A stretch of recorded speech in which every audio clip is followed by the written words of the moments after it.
Hello मित्रों, आज આપણે ઓજસ ઉપર જે અલગ અલગ ભરતીઓ ચાલુ છે તેમાં આજે આપણે 3 થી 4 ભરતીઓ વિશેની માહિતી તમને જણાવી દઉં. આની પહેલાં પણ અમુક ભરતીઓ ચાલુ છે, તો ખાસ કરીને જે વિદ્યાર્થી મિત્રોને ફોર્મ ભરવાનું ચાલુ છે ઓજસ ઉપર સાઇટ ઉપર જઈને તમે ફોર્મ ભરી શકો છો. હવે આ જે ફોર્મ જે છે 4 ભરતીના એની છેલ્લી તારીખ 11/8/2025 છે, એટલે ખાસ કરીને વિદ્યાર્થી મિત્રો વહેલી તકે ફોર્મ ભરી દેજો. અહીંયા હું તમને ક્રમાંક જણાવું છું, નામ અને અભ્યાસ, એટલે જે વિદ્યાર્થી મિત્રો ફોર્મ ભરી શકે છે તેની વિશેની ડિટેલ તમને જણાવી દઉં. અહીંયા GSSB 2025 331 નંબરની પોસ્ટ છે. પ્લાનિંગ અસિસ્ટન્ટ કરીને પોસ્ટ છે ક્લાસ 3ની, અને સારી એવી આ પોસ્ટ છે, કારણ કે જગ્યા પણ 100 જેટલી આમાં જગ્યાઓ છે. હવે કોણ આમાં ફોર્મ ભરી શકે? તો કે જે વિદ્યાર્થી મિત્રોએ બેચલર ડિગ્રી ઇન એન્જિનિયરિંગ અથવા ટેકનોલોજીમાં સિવિલ કરેલું હોય તો તે વિદ્યાર્થી મિત્રો આ ફોર્મ ભરી શકે છે. Bachelor degree in engineering in સિવિલમાં કરેલું હોય, અથવા bachelor degree in technology in સિવિલમાં કરેલું હોય, અથવા આર્કિટેક્ચર કરેલું હોય, અથવા પ્લાનિંગ કરેલું હોય. આવી રીતના જે કંઈ ડિગ્રી કરેલું હોય બેચલર ડિગ્રી, તે બધા વિદ્યાર્થી મિત્રો આ ફોર્મ ભરી શકે છે. ખાસ કરીને તમારે ધ્યાનમાં રાખવું કે જે અભ્યાસક્રમ માગેલો હોય તે જ વિદ્યાર્થી મિત્રો ફોર્મ ભરે. અને બીજી જે પોસ્ટ છે એના વિશે વાત તમને જણાવું તો કે આ 330 નંબરની જગ્યાની પોસ્ટ છે. જગ્યાઓ ટોટલ 50 છે, અને સર્વેયર કરીને ક્લાસ 3ની આ પોસ્ટ આવે છે. આ પણ સારી એવી ભરતી છે. હવે આમાં કોણ ફોર્મ ભરી શકે? તો કે ડિપ્લોમા ઇન સિવિલ એન્જિનિયર હોય એ જ લોકોમાં ફોર્મ ભરી શકે છે.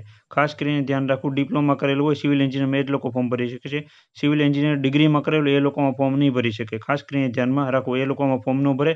નકર તમે ફોર્મ ભરશો, તૈયારી કરશો, પણ તમારું જે છે એ નોટિફિકેશન અથવા જે કાંઈ રિઝલ્ટ આવશે ત્યારે તમે ડોક્યુમેન્ટ વેરિફિકેશનમાં તમારું નહીં ગણવામાં આવે, કારણ કે અહીંયા ડિપ્લોમા માગેલો છે, ડિગ્રી નથી માગેલો. એટલે એ ખાસ એક તમારે ધ્યાનમાં રાખવું. બીજી એક ભરતી જે છે એ 340 નંબરની ભરતી છે. એમાં એક જ જગ્યા છે, તો પણ તમારે ફોર્મ ભરવું. જે વિદ્યાર્થી મિત્રોને આ એજ્યુકેશન લાગુ પડતું હોય ફોર્મ ભરવું, કારણ કે આ જનરલની જગ્યા છે, એટલે આમાં બધા વિદ્યાર્થી મિત્રો ફોર્મ ભરી શકે છે.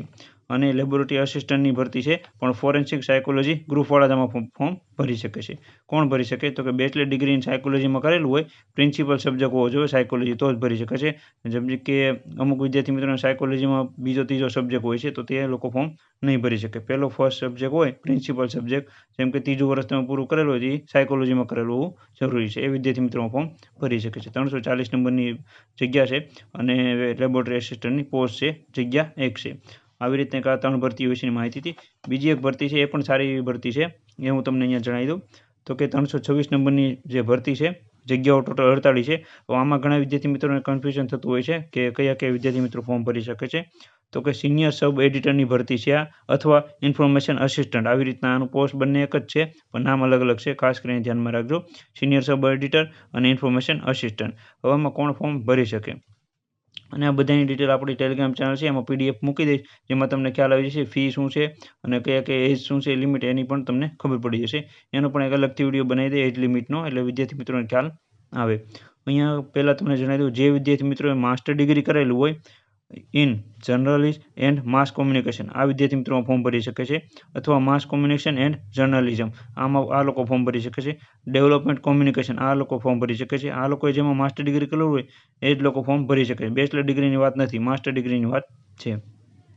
કોમ્યુનિકેશન સ્ટડી જર્નાલિઝમમાં કરેલું હોય અથવા માસ કોમ્યુનિકેશનમાં કરેલું હોય, આ બધી અલગ અલગ છે. જો તમે અલગ અલગ કરેલું હોય અથવા મિક્સમાં જે આપેલું છે જર્નલિઝમ એન્ડ માસ કોમ્યુનિકેશન, આ બધા વિદ્યાર્થી મિત્રો ફોર્મ ભરી શકે છે.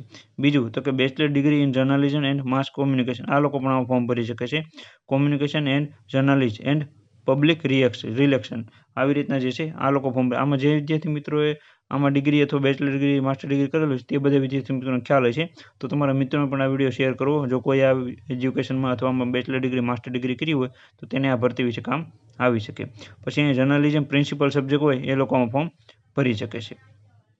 પછી તો કે પોસ્ટ ગ્રેજ્યુએટ ડિપ્લોમા ઇન કરેલું હોય, પોસ્ટ ગ્રેજ્યુએટ ડિપ્લોમા કરેલું, ખાલી ડિપ્લોમા નહીં, તમે ખાસ એક ધ્યાનમાં રાખજો, પોસ્ટ ગ્રેજ્યુએટ કરેલું હોય ડિપ્લોમામાં જર્નલિઝમ એન્ડ માસ કોમ્યુનિકેશનમાં, તો એ લોકોમાં ફોર્મ ભરી શકે છે. જર્નલિઝમ અને માસ કોમ્યુનિકેશનમાં આ લોકો ફોર્મ ભરી શકે છે. અહીંયા તમને ખ્યાલ આવી ગયો છે, તો પણ ન ખ્યાલ આવે તો નીચે કોમેન્ટમાં જણાવજો, તો પણ તમને જણાવી દઈશ કે આ સર મેં આ એજ્યુકેશન કરેલું છે, આમાં હું ફોર્મ ભરી શકું, તો એ તમને જણાવી દઈશ. ખાસ કરીને પોસ્ટનું નામ અને એજ્યુકેશન તમારું જણાવવું. આવી રીતને આ 4 ભરતી વિશેની માહિતી હતી.